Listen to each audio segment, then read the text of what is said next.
한 바리새인이 예수께 자기와 함께 잡수시기를 청하니, 이에 바리새인의 집에 들어가 앉으셨을 때에 그 동네에 죄를 지은 한 여자가 있어 예수께서 바리새인의 집에 앉아 계심을 알고 향유 담은 옥합을 가지고 와서 예수의 뒤로 그 발 곁에 서서 울며 눈물로 그 발을 적시고 자기 머리털로 닦고 그 발에 입 맞추고 향유를 부으니, 예수를 청한 바리새인이 그것을 보고 마음에 이르되, 이 사람이 만일 선지자라면 자기를 만지는 이 여자가 누구며 어떠한 자, 곧 죄인인 줄 알았으리라.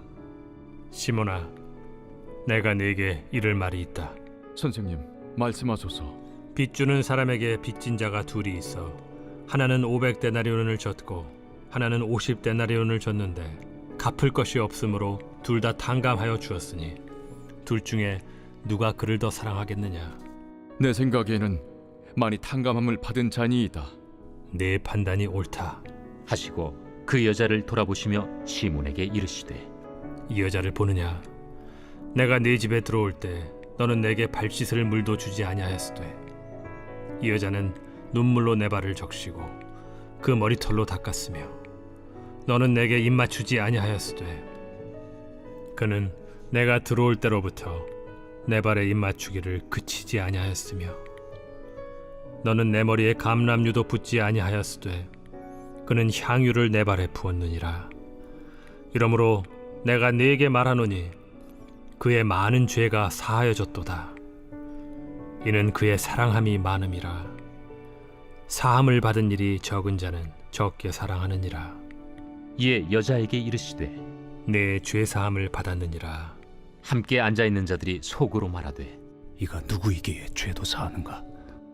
예수께서 여자에게 이르시되, 내 믿음이 너를 구원하였으니 평안히 가라.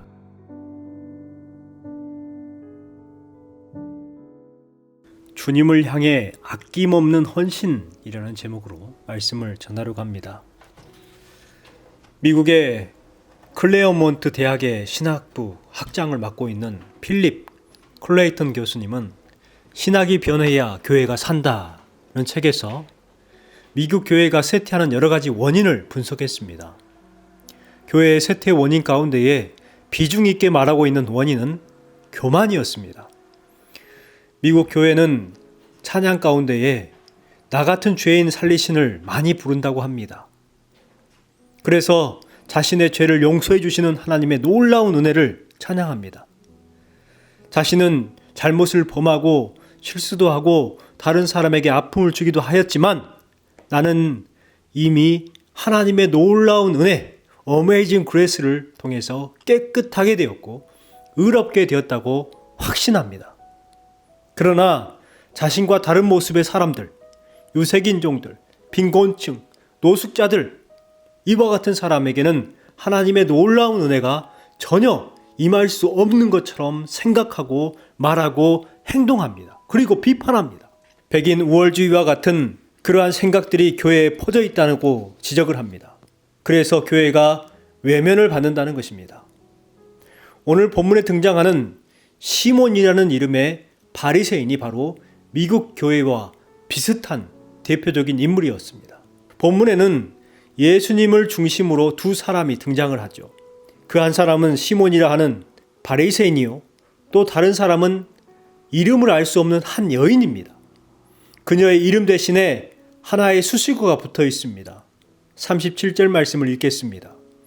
그 동네에 죄를 지은 한 여자가 있어 예수께서 바리새인의 집에 앉아 계심을 알고 향유 담은 옥합을 가지고 와서, 이 여인을 가리켜서 이름은 기록하지 않습니다. 그러나 죄를 지은 한 여자가 있어 라고 말합니다. 죄를 지은 여자라는 것이죠. 본문을 묵상하다 보면 시몬이라는 이름의 바리새인과 죄를 지은 한 여자를 서로 비교하고 있는 모습을 보게 됩니다. 36절 말씀에 보면 시몬이라는 이름은 바리새인인데 이 바리새인에 대한 두 가지 설명이 등장을 합니다. 한 바리새인이 예수께 자기와 함께 잡수시기를 청하니, 시몬은 바리새인이었다는 거예요. 바리새인의 뜻은 분리된 자입니다. 구별된 삶을 산다는 의미로 사용했습니다. 시몬은 율법에 근거하여 구별된 삶을 살고 있었어요. 거룩한 삶을 살았습니다. 그뿐만 아니라 36절 말씀에 보면 시몬은 예수님을 자신의 집에 초대해서 식사를 대접하는 모습을 보게 됩니다. 구약 성경의 전통을 따라 예수님에 대한 존경의 마음으로 그분을 자신의 집에 초대하는 성의를 보이기도 하였습니다. 이 정도라면 나무랄 데 없는 경건한 삶을 사는 듯 하지요. 반면에 바리새인 시몬의 집에 들어온 한 여인에 대한 수식어는 죄입니다. 그저 죄를 지은 한 여자입니다. 시몬의 이름은 구별된 사람의 의미의 수식어가 붙었다면 이 여인 이름 앞에는 죄를 지은이라는 수식어가 붙어 있습니다. 누가 더 의로울까요? 바리새인이겠죠. 바리새인 시몬과 이 한 여자 사이에 큰 차이점을 발견하게 됩니다. 한 사람은 거룩한 삶을 살고 있고 다른 한 여자는 죄의 삶을 살고 있다는 차이입니다. 누가 의로운 행동을 많이 했고 누가 죄를 더 많이 범했는가 사람을 평가하고 비교하기보다는 누가 예수님을 더 사랑하는가로 사람을 비교합니다. 바리새인은 예수님을 자신의 집으로 초대했지만 그것은 사랑이라고 생각하지만 사랑이 아니었죠. 그러나 죄를 지은 여자는 향유를 가지고 예수님께 옵니다. 38절 말씀입니다. 예수의 뒤로 그 발 곁에 서서 울며 눈물로 그 발을 적시고 자기 머리털로 닦고 그 발에 입 맞추고 향유를 부으니 눈물로 예수님의 발을 적십니다. 얼마나 울었을까요? 자신의 머리털로 예수님의 발을 닦습니다. 예수님의 발에 입을 맞추고 예수님의 발에 향유를 붓기 시작합니다. 이것이 예수님을 향한 그 여인의 마음이요 사랑이었습니다. 바리새인 시몬이 예수님을 자신의 집에 초대한 한 끼 식사 대접하는 것 그것은 적당한 사랑의 표현이라고 한다면 이 여인은 자신의 모든 것을 드리는 뜨거운 사랑을 예수님께 드렸습니다. 사랑의 깊이가 곧 은혜의 깊이입니다. 예수님은 여인의 믿음을 칭찬합니다. 우리도 헤아릴 수 없는 은혜로 인해서 온전한 헌신의 삶을 살아가야 합니다. 헌신의 삶을 살기 위해서는 어떻게 해야 될까요? 먼저는 은혜에 대한 갈급함이 충만해야 합니다. 바리새인의 예수님 초청은 분명 선한 의도보다는 정치적 의도가 더 깊었던 자리였습니다. 이때 초대받지 않은 한 여인이 등장을 합니다. 향유를 담은 옥합을 깨트려 울며 눈물로 예수님의 발을 적시고 그 발에 입을 맞추고 향유를 부었습니다. 어찌 보면 이 여인은 비정상적으로 보이기도 합니다. 예의도 없습니다. 남의 집에 불쑥 들어와서 상식이 없는 행동을 하는 것은 분명 정상적이지 않습니다. 그러나 다른 한편으로 생각해보면 여인이 얼마나 은혜에 갈급했는지 알 수 있습니다. 갈급함에 체면이고 자존심이고 뭐고 다 내려놓고 예수님께 와서 예수님을 섬깁니다. 은혜에 갈급함이 있는 사람, 간절한 사모하는 마음이 있는 사람은 이와 같은 행동을 할 수밖에 없는 것이죠.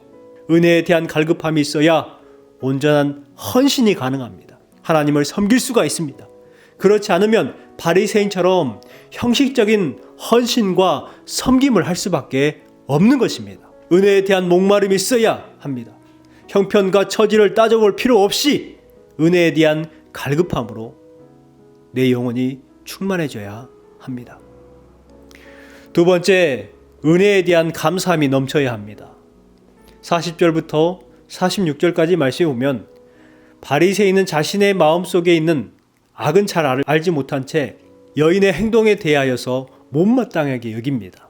그때 예수님은 500데나리온 빚진 자와 50데나리온 빚진 자의 비유로 말씀을 하십니다. 둘 다 탕감을 받았을 때에 누가 더 탕감을 해준 사람을 사랑하겠느냐는 질문을 던졌습니다. 시몬이라는 바리새인은 많이 탕감을 받은 자가 더 사랑하겠지요 라고 정답을 말했습니다.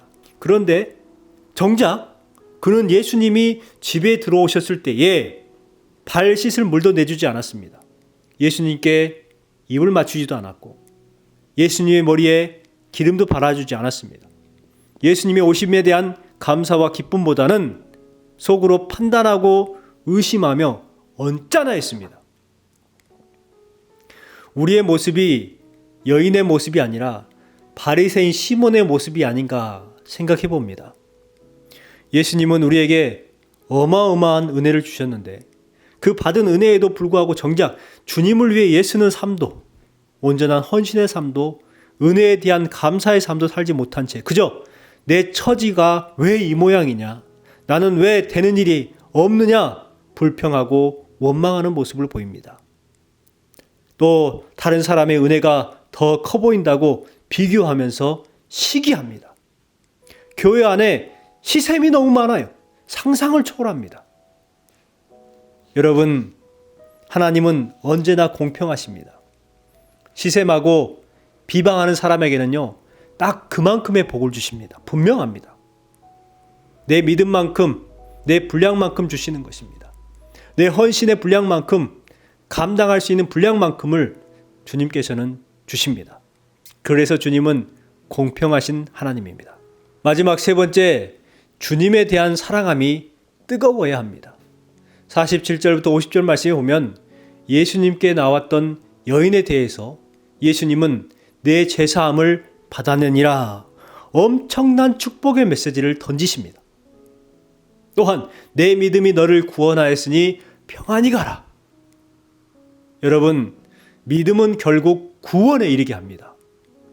불청객인 듯 했지만 그 여인이 주인공이 됐어요. 그 여인은 누구보다 예수님에 대한 사랑이 뜨거웠습니다.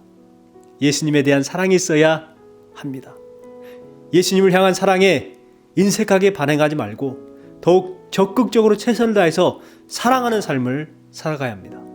때로는 답답하고 되는 일이 없는 것처럼 보이는 현실 속에 갇혀있는 나에게 평안을 누리며 살아갈 것을 말씀해 주시는 주님을 더욱 뜨겁게 사랑하며 삶을 살아가야 합니다. 여러분, 오늘도 조건 없이 베푸신 하나님의 은혜에 감사하며 믿음 안에서 구원의 기쁨과 감격을 누리는 삶을 살아가시기를 주님의 이름으로 축복합니다.